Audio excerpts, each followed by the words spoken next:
Hello, bonjour à tous. Je suis ravie de vous retrouver au travers de cette nouvelle vidéo.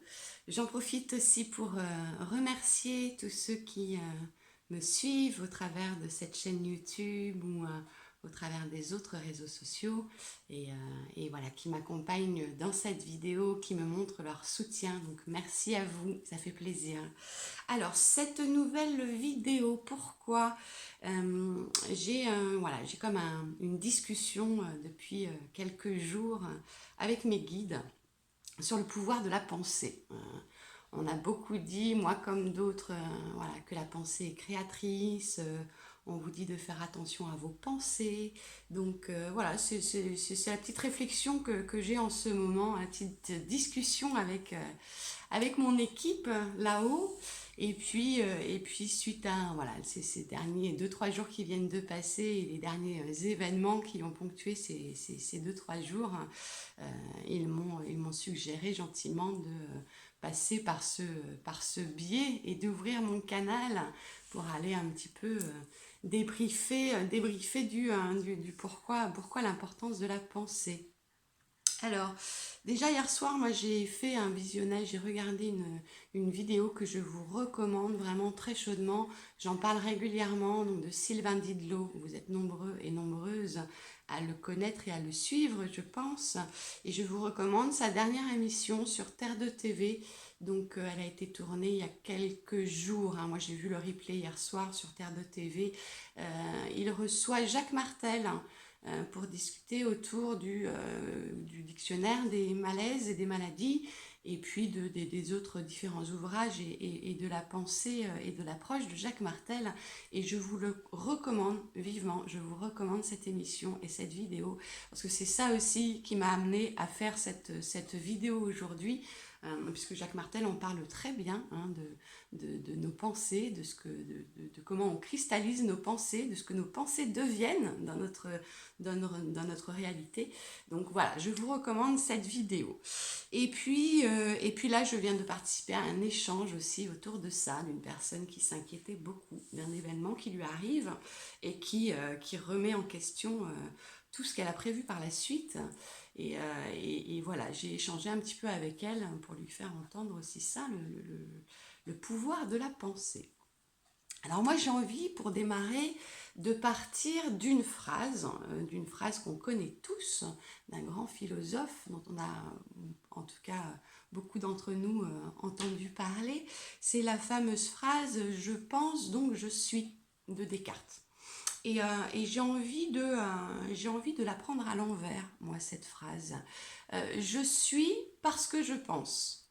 Euh, tout ce qu'on va penser, ça va même au-delà de la pensée, finalement, quelque part. C'est mes pensées, mais c'est aussi mes croyances. Mes croyances sur moi, mes croyances sur les autres, mes croyances sur la vie. C'est tout ça qui va former qui je suis. Vraiment. Là, je trouve même pas les mots pour vous en convaincre.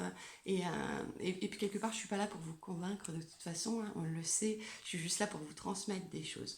Donc vu que moi, je trouve pas les mots par moi-même, je vous propose de rentrer en canalisation et de laisser faire, laisser faire les copains là-haut. En tout cas, voilà, je vais les laisser passer par mon canal pour vous parler de tout ça. Alors, je vais m'hydrater et me recentrer un petit peu. Alors je précise pour ceux qui ne me connaissent pas, c'est de l'eau marqué "je t'aime" dessus. Je m'hydrate d'amour. J'aime beaucoup. Inspiré par Sylvain Didlot, justement, qui a un verre qui est marqué "je t'aime" dessus. Voilà, bref, on se recentre. Alors, je pense donc je suis.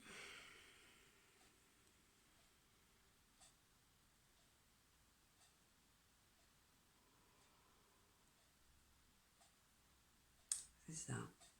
Vous êtes guidé par ce que vous pensez être.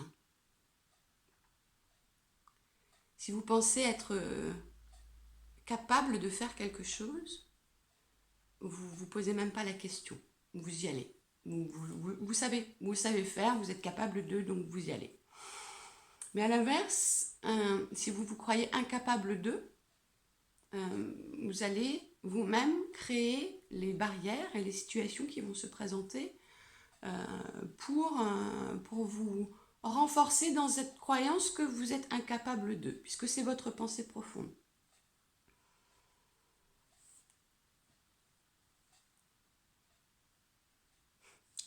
Ouais, pour expliquer un petit peu plus le pouvoir de la pensée, ou la pensée est créative, mes guides me recommandent de prendre un exemple, et un exemple précis que moi je me refuse un peu à prendre depuis 2 ans maintenant, parce que l'exemple c'est le Covid. Je ne suis pas là pour parler du Covid, je ne suis pas là pour parler de ce qui se passe dans les conflits ukrainiens, etc. Mais se servir de la réalité pour imager les propos et voilà, les messages des guides, ça peut être pratico-pratique, on va dire, pour comprendre. Donc certes, ok, soit, prenons l'exemple du Covid. Je pense donc je suis. Il y a eu différentes positions qu'on a pu prendre, ou que les personnes ont pu prendre. Je m'embrouille, hein, ça va pas être très clair, je m'embrouille parce que je freine un peu sur ce sujet-là. Donc prenons la maladie en général, ça va être plus simple que ça, que juste spécifiquement le Covid. La maladie. Si je pense que je suis susceptible de tomber malade, c'est-à-dire si j'ai peur, puisque ça part quand même de la peur, il y a 2 grands sentiments, c'est la peur et la colère. Bon, là si j'ai peur de tomber malade, je pars du principe, ma croyance inconsciente est que mon corps et mon système immunitaire ne sont pas fiables. Je pars de ce principe-là. C'est pas ce que j'exprime, mais par la pensée de j'ai peur de tomber malade, c'est la croyance inconsciente que mon système immunitaire il est en rade, et que s'il y a un virus qui passe ou une maladie, elle est pour moi. Voilà. Et vu que je pense comme ça, il y a quand même 99,99999% de risque que ça se produise comme ça. Puisque la pensée,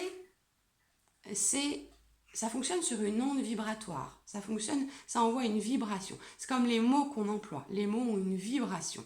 Donc, les pensées, les croyances, etc., c'est des vibrations. Si on vibre la peur de tomber malade, et donc la croyance inconsciente que mon système immunitaire n'est pas assez fiable pour me protéger des maladies, on est sur la vibration qui va entrer en résonance avec tout ce qui est virus, bactéries, maladies, etc., etc. Donc c'est notre pensée et notre croyance qui va attirer la maladie à nous.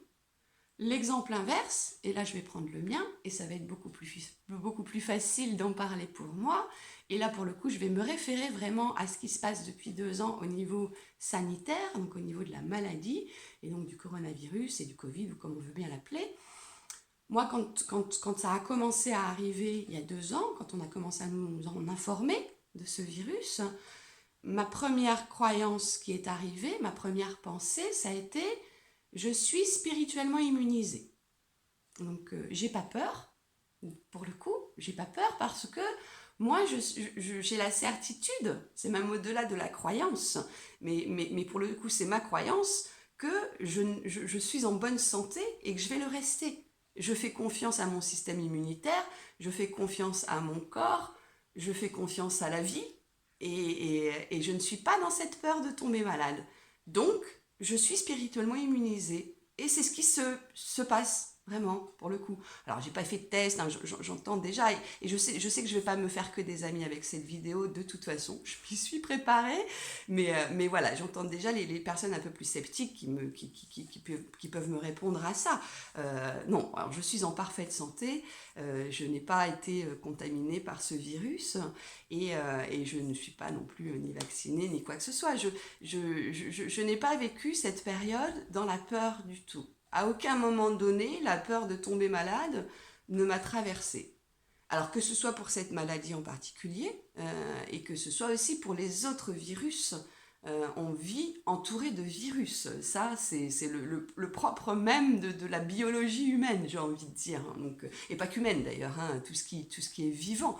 Donc, à partir du moment où moi, j'ancre dans ma croyance et dans mes pensées que je suis en bonne santé et que je vais le rester, ça passe au-dessus.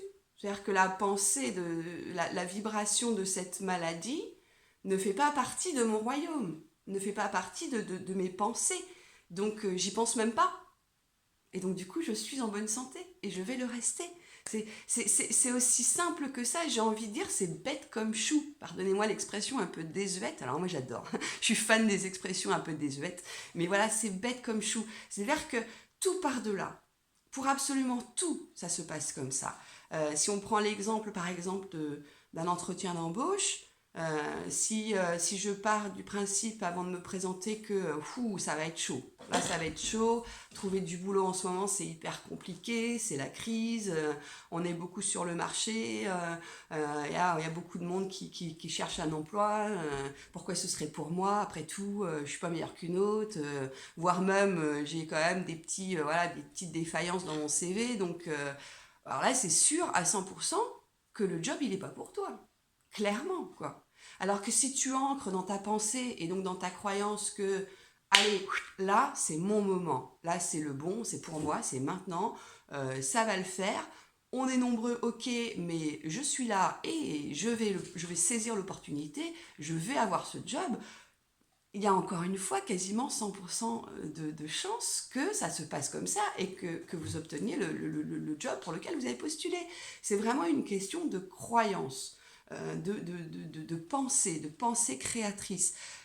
D'où la fameuse phrase ou maxime de Descartes, je pense donc je suis. Ça prend tout son sens. Ce que je pense, je le suis, je le deviens même. J'irai encore plus loin parce que ça a un impact, nos pensées ont un impact sur notre je suis de là tout de suite maintenant, mais aussi sur notre je serai. Nos pensées ont aussi un impact sur notre futur, sur ce qu'on crée dans le futur. Donc c'est vraiment important de saisir ça, de saisir que nous sommes responsables à titre individuel, hein, j'entends. Là, je parle vraiment de tu es, je suis responsable de ce que je vis. Parce que par mes pensées et par mes croyances, je le crée. Je participe à créer ce qui m'arrive. Donc, je suis responsable de ce que je vis, de ce que je suis, par le choix de mes pensées. Je vous dis tout ça, ça sort pas de nulle part. Hein. Je me suis pas réveillée un matin ou après avoir lu 150 000 exemplaires ou ouvrages sur le développement personnel ou sur le pouvoir de la pensée. Alors j'en ai lu, j'ai lu des livres, hein, heureusement. Mais moi si je repars 10 ans en arrière dans mon parcours, j'étais pas la personne qui vous parle aujourd'hui. Pas du tout. J'étais justement engluée dans un mode de fonctionnement et de pensée destructrice. Et j'emploie volontairement ce mot destructrice. J'étais vraiment prise dans une vague d'autodestruction depuis très longtemps. Alors, je fais un aparté dans mon intimité, dans ma vie personnelle. Mais c'est vraiment quand j'ai commencé à libérer mes émotions, à travailler sur moi, à travailler sur mon passé, à travailler sur mon mode de fonctionnement, à travailler sur mes pensées et sur mes croyances, que j'ai pu vraiment me libérer de toutes ces peurs et me libérer de toute cette autodestruction et de ces pensées destructrices et que j'ai pu vraiment comprendre et conscientiser le pouvoir de la pensée et des croyances. Voilà, c'est pas simplement la pensée. Je parle beaucoup de pensée parce que voilà, je suis partie de cette phrase, je pense donc je suis. Mais c'est vraiment des croyances, ça va au-delà de la pensée, c'est aussi les croyances profondes. Donc si on reprend l'exemple de la maladie, vous avez moyen de tester, de mettre en pratique ce que je vous dis dans les vidéos. Je vous demande pas de me croire sur parole. Je vous demande pas de me dire ah super bravo t'as réussi, j'ai pas besoin des félicitations, je me les donne à moi-même, j'ai réussi. Mais j'aimerais vraiment que vous expérimentiez ce que je vous dis pour n'importe quelle situation. Restez à l'écoute de vos pensées et de vos croyances et vous allez vous apercevoir que en règle générale l'être humain a toujours tendance à penser de façon négative, à avoir des croyances négatives, des croyances limitantes, à toujours imaginer, envisager le pire des scénarios. Alors ça, c'est une tendance humaine qui, moi, me sidère à chaque fois de me dire, mais pourquoi toujours envisager le pire? C'est toujours comme ça. J'aurais des milliers d'exemples à vous citer, des exemples que j'ai puisés des différents accompagnements en développement personnel que j'ai pu réaliser. C'est systématique. Systématiquement, on envisage le pire. Pourquoi? Pourquoi? L'humain a une faculté autodestructrice qui est immense, quoi. Donc, essayez d'écouter vos pensées, essayez d'écouter vos croyances. Et puis après, bon, tout ça, ça se travaille. Alors encore une fois, moi, je suis ici au travers de ces vidéos-là pour vous en parler, pour vous éclairer, en tout cas pour tenter de le faire, hein, à mon humble niveau, pour vous passer les informations. Mais travailler sur ses pensées, travailler sur son mode de fonctionnement, ça se fait sur le long terme. C'est pas quelque chose où, voilà, oh ben, ok, alors à partir d'aujourd'hui, je décide de changer mes pensées. Clic. Ça se fait pas comme ça. Malheureusement, le mode automatique dans lequel on est ancré en général, dans le mode de fonctionnement automatique, revient au grand galop. C'est vraiment j'ai envie de dire, de l'hypervigilance, au contraire, hein, quand on est vraiment à l'écoute de ses pensées et de ses croyances. Mais une fois qu'on a travaillé, moi j'ai fait un énorme travail de nettoyage et de libération émotionnelle, et à force d'ancrer une manière différente de fonctionner, une manière de penser positive, une manière de me concentrer toujours sur la facette positive de la situation. Encore une fois, ça ne veut pas dire nier le négatif. Il existe, mais je ne me concentre pas dessus. Je me concentre sur son aspect positif. Et tout ça, ça m'a permis, au fur et à mesure des années, parce que là je vous parle d'une quasi-décennie, ça va faire 10 ans que je suis dans tout ça. Aujourd'hui, c'est devenu mon mode de fonctionnement automatique. C'est-à-dire que de cultiver la pensée positive, de cultiver la croyance positive, et ce sur moi-même avant tout, et sur la vie en général après, mais voilà, sur moi-même avant tout. Les croyances que je porte sur moi-même sont des croyances de valeur positive aujourd'hui, et mes pensées aussi. Donc voilà, c'est un peu confus. Je ne sais pas si tout va être très clair. Pour ceux qui voudraient en discuter davantage, je vous invite à me contacter, tout simplement. Je vous laisse à chaque fois dans les descriptions des vidéos l'adresse mail sur laquelle vous pouvez me contacter. Via YouTube, vous pouvez aussi directement m'envoyer un message privé. J'y réponds. Je réponds à tous les commentaires et je réponds à tous les messages. Je vous laisse là-dessus. Voilà, j'ai pas grand-chose d'autre à rajouter. J'en ai déjà parlé dans d'autres vidéos. Mais je pense donc je suis. Et donc je suis parce que je pense. Et je deviens ce que je pense. Donc soyez vigilants sur vos pensées. Soyez vigilants sur les mots que vous employez, puisque les mots ont aussi une vibration, ont aussi un poids. Donc faites attention aux mots que vous employez pour parler de vous aussi, ou pour parler aux autres. Par exemple, un tout petit exemple avant de terminer, dire à quelqu'un « j'espère que tu n'es pas trop fatigué », c'est lui envoyer la vibration de fatigue. Ça, c'est quelque chose que j'ai pioché et qui m'a été rappelé, parce que c'est quelque chose que je savais, mais que j'ai peut-être un peu tendance à oublier. Donc merci Jacques Martel, dans l'émission de hier soir, qui a fait cette réflexion-là à Sylvain, qui lui demandait s'il n'était pas trop épuisé. Au même moment, Jacques Martel a reçu la vibration de l'épuisement, et donc s'est senti épuisé. Non, c'est « je t'espère en forme ». Donc voilà, je vous espère tous en forme. Et puis, comme d'habitude, je vous invite à partager la vidéo, à me soutenir avec les pouces si le cœur vous en dit, à me contacter si vous souhaitez en discuter, et donc à garder en tête ce « je pense donc je suis ». Donc tout ce qui vous arrive, vous êtes responsable de ce qui vous arrive par vos pensées. Donc attention à vos pensées. Voilà, je vous dis à très bientôt pour une prochaine vidéo. Et puis en attendant, prenez grand soin de vous et je vous embrasse très fort. À bientôt.